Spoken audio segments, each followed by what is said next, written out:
Good afternoon. My name is Sierra Rhodes, and this is my presentation for Module 3 concerning effective questioning for ALTC 802.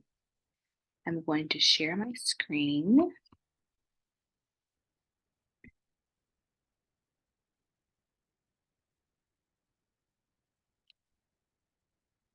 Okay. So like I said, this is my assignment for effective questioning. So a part of this assignment, we were to record at least 3 days of questions that we asked our students and that students asked us and then categorize them. So these questions were recorded or documented them Tuesday through Thursday, and they were concerning different games. And as you can see, some of the divergent low-level questions that were asked included what ways can the pin be knocked down? How are the rules broken down in this game? Excuse me, how are the rules broken? So how would students be, how could they cheat in the game? Is your team able to play even when your pin has been knocked down? Can you tag someone with the hand or the ball? Am I able to throw the ball from my team zone? Where should you target throwing the dodgeball? And some of the higher level questions that were asked in this 3 day period included: why do you need to be accurate in throwing in this game? Why is it important to take risks in this game? And how can you move effectively and efficiently? And so this these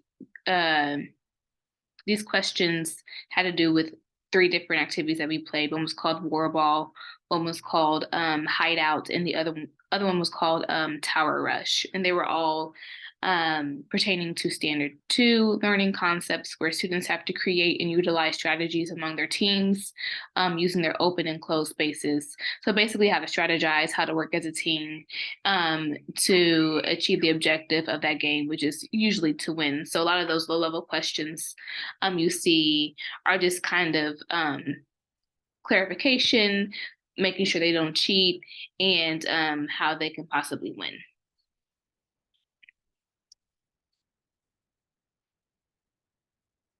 So this assignment was really pretty cool because often in PE, a standard is taught, questions are asked from students to clarify the rules of the game, safety, and then sometimes they may try to find a shortcut.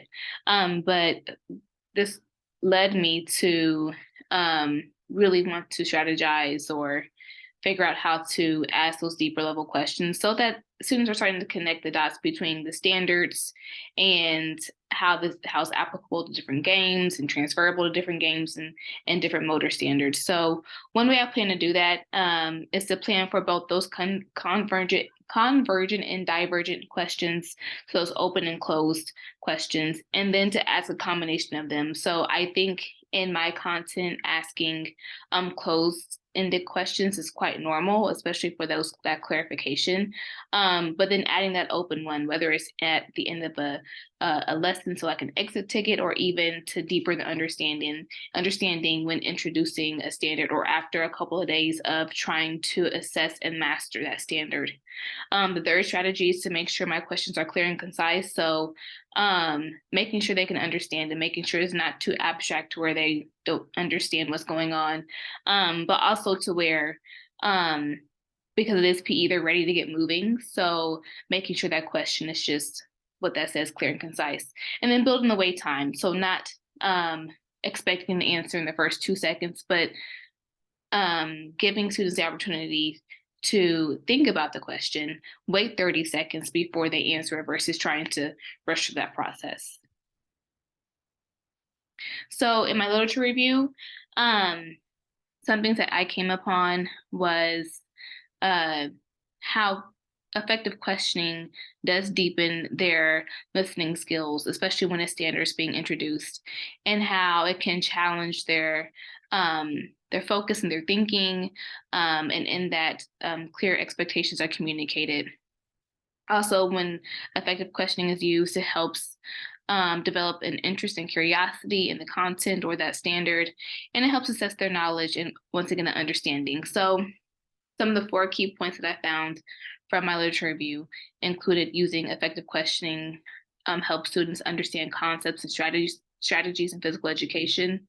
Um, Getting students to think while moving can help link the cycle between the motor domain and cognitive domain and affective domain. So just once again, as they're playing, they're thinking of ways to either enhance that skill or that strategy. When effective questioning is used, students are able to refine their performance that is in relation to that question. And also using effective questioning helps develop students' listening skills as well as aid in their developing and curiosity. So, like I said, this assignment really helped kind of deepen um, just my use of questioning and really just getting students to think outside the box and allowing them to have the opportunity to deepen their understanding so that they're not just expecting me teaching the standard and them doing it, but they're able to connect those dots between their brain and their body, which ultimately will transfer outside the classroom as they hopefully continue to be physically active, even outside the PE classroom. Thank you.